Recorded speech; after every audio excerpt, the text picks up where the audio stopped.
Hello everyone and welcome back. It is Gina from Orchid and Opal.com, and I'm back with my 6th installment of this bead and jewelry making supply organization and storage series that I'm doing. And in this video, I'll be sharing with you how I store my stringing materials and where and how I store my jewelry making tools.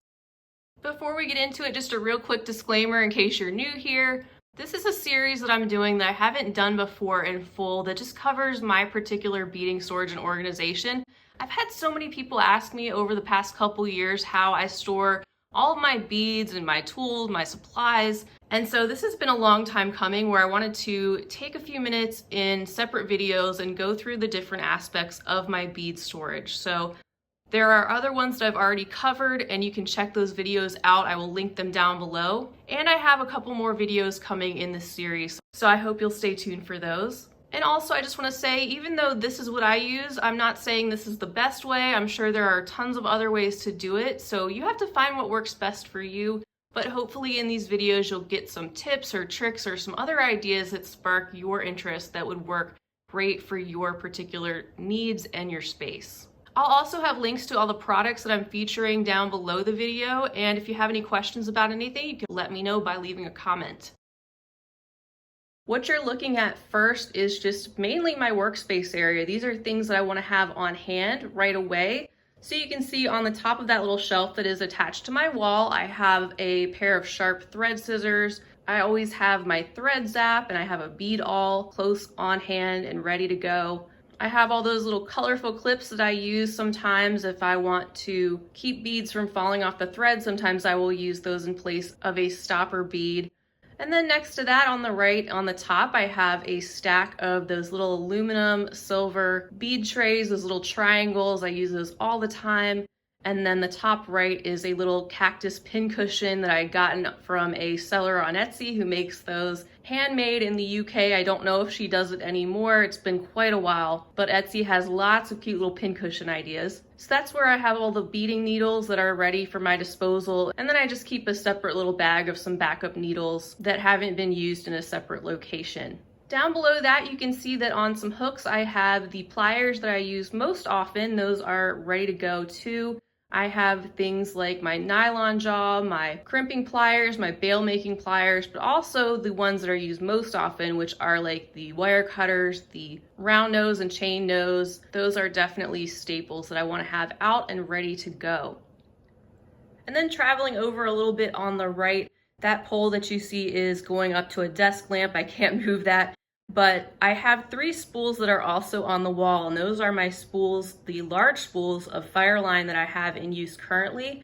I do have some other types of Fireline that I keep in a separate drawer that I'll get to in just a few minutes. But I like to keep my staples ready to go, so I have a spool of the Crystal Clear, this is 6 pound, then a spool of the Smoke in the 6 pound, and then on the right, a smaller spool of the black color that is the permanently colored black Fireline in the 6 pound. So those are my staples, my go-tos. I can have them right at my fingertips, but they're not taking up any desk space, and that's what I wanted to point out. I try to use wall storage whenever I can. I know that doesn't work for everybody, but that's something that I found has been really useful for me. I like to have a clean work surface, clean until I start beading, that is, but I like to be able to have places to set things down and spread out and work on projects and not have to be sifting through a lot of things piled up on my work surface. Something else I wanted to show you before I move on is another way that I use these Potomac bead subscription boxes, and you can see with the label on the side. This is what I use to store my scrap Fireline. So you know how sometimes you'll do a project and you end up with a couple of feet left over, or maybe you were playing around with something and you had extra thread.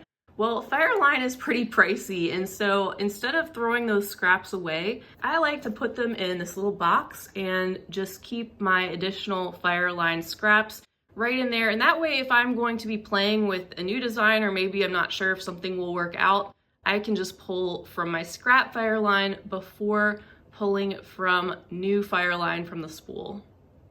Going back to the spools on the right, I just took the smaller spool of Fireline off so you could see what that looks like. They have these little command type hooks that stick to your wall and they're not supposed to damage your wall. And it's been very sturdy. It holds those bulk spools of Fireline They've been up for months and I haven't had any issues with them falling down, so they're definitely something I would recommend.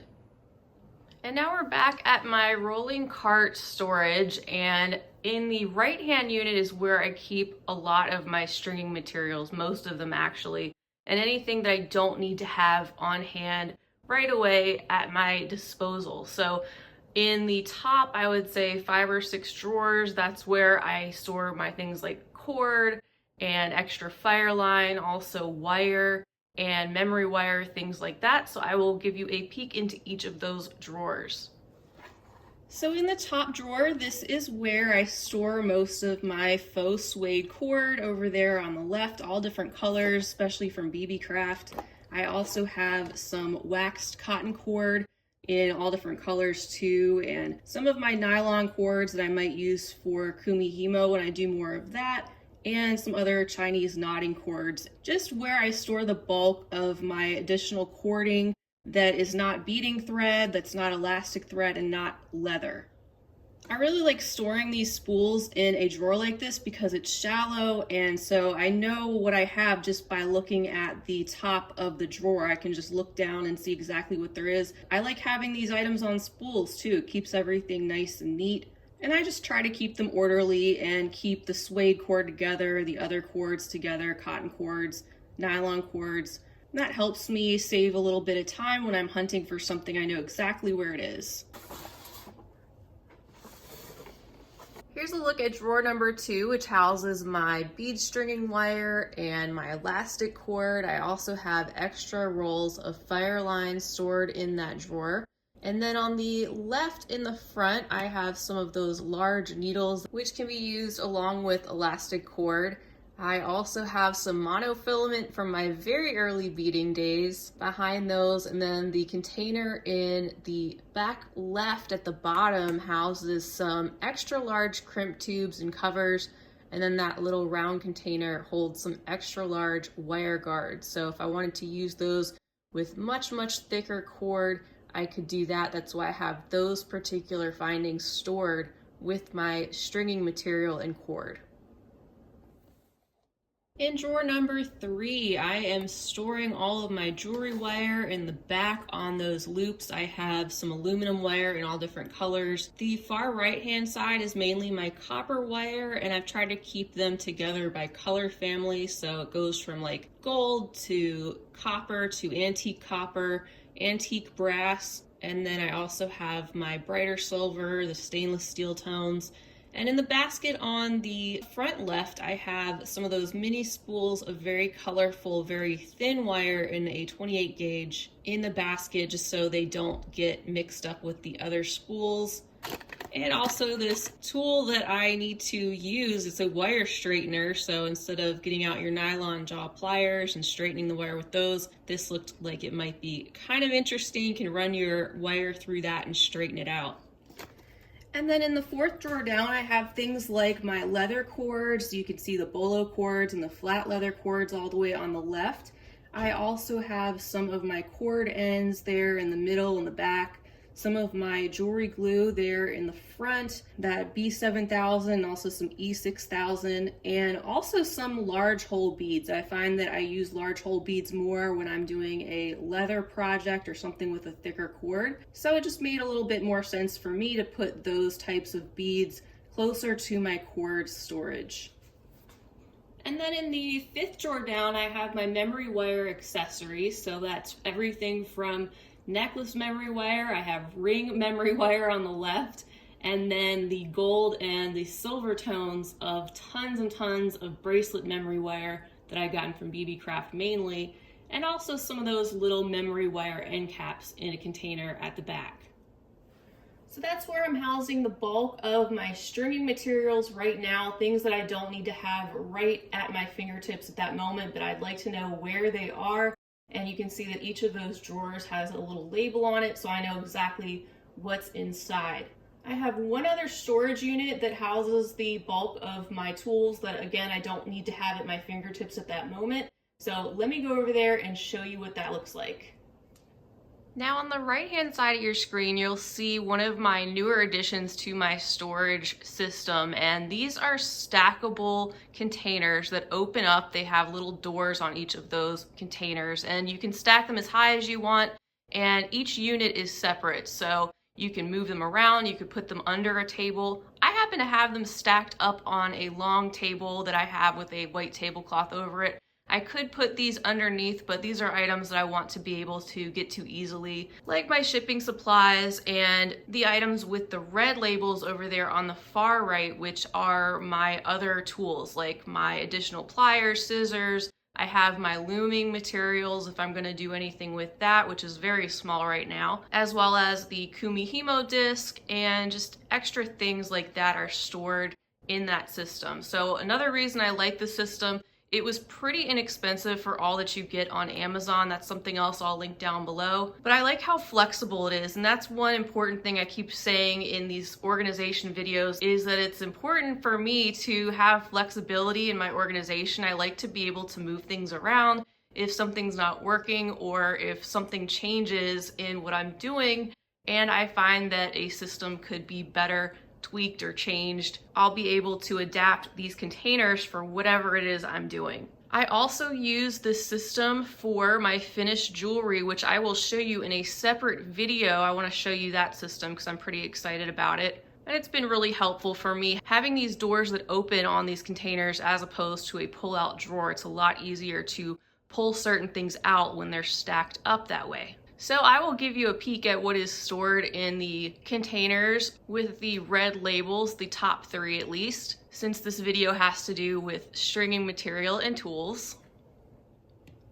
All right, here's the first container there on the top for my tools and extra supplies, and I have it labeled Loom and Kumihimo. So if I open this little drawer right here, or door, I keep calling it a drawer, but it's a little door, you can see that I have some of my loom materials stacked up. I don't have a whole lot of loom supplies, and certainly nothing too fancy right now. You can see I have this really simple loom right here. I have some fray block, and there's a Kumihimo disc back there for when I want to do Kumihimo. I did get an endless loom, and I look forward to trying that out. That should be interesting. It uses some elastic cords, and I haven't had a chance to play around with it too much yet, but I hope to do that and maybe share that soon. So that's really what's in this container, and it goes pretty far back. They are meant to hold shoes actually, and can be stacked up in a closet for that purpose. So if you think about the size of a large shoe box, that's about the size that each of these containers is. And they come flat, 12 to a box, the ones that I had gotten, and the box is actually not very big. Once you get the hang of snapping these together, they're really, really simple.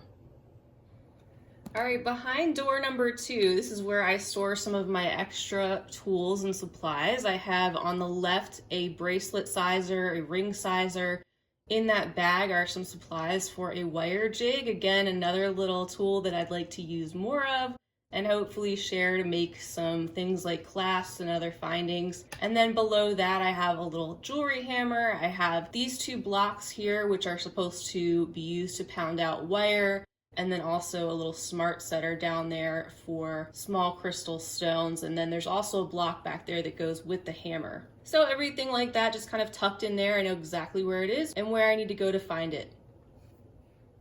All right, and then last, the one I will show you to wrap it all up is this one right here that contains my extra pliers and scissors. So when I open that up, you can see that I've just got my additional pliers stacked back in here and then some scissors back there. Not anything too crazy, they're just kind of in their place, and like I said, I know where to go when I need to find extra wire cutters or extra pliers for whatever reason. All right, everyone, well, that wraps up today's video. I hope it was helpful for you, and maybe if these ideas don't work for you, it helps spark some other ideas. And I hope if you have some great tips and ideas and tricks, maybe things you have in place that work for you, definitely leave those in a comment down below, because we can all learn from each other, and I think that's so helpful for all of our different needs. Once again, I'll leave links down below for some of these products that I've featured today, just in case you're curious as to where you can find them. If this video was helpful for you or if you enjoyed it, feel free to give this video a big thumbs up. I would really appreciate that. And please subscribe while you're here, so hit that button so you can be notified when I upload new beading videos. I do have a couple more to come in the storage series, that's the plan, and I'd love to have you back. If you haven't already seen the previous storage videos, I will have those linked down below, and I will also have a playlist for storage and organization videos that you can access as their own topic. I'll be back again real soon, and until next time, I hope you all have a fabulous rest of your day, and as always, happy beading.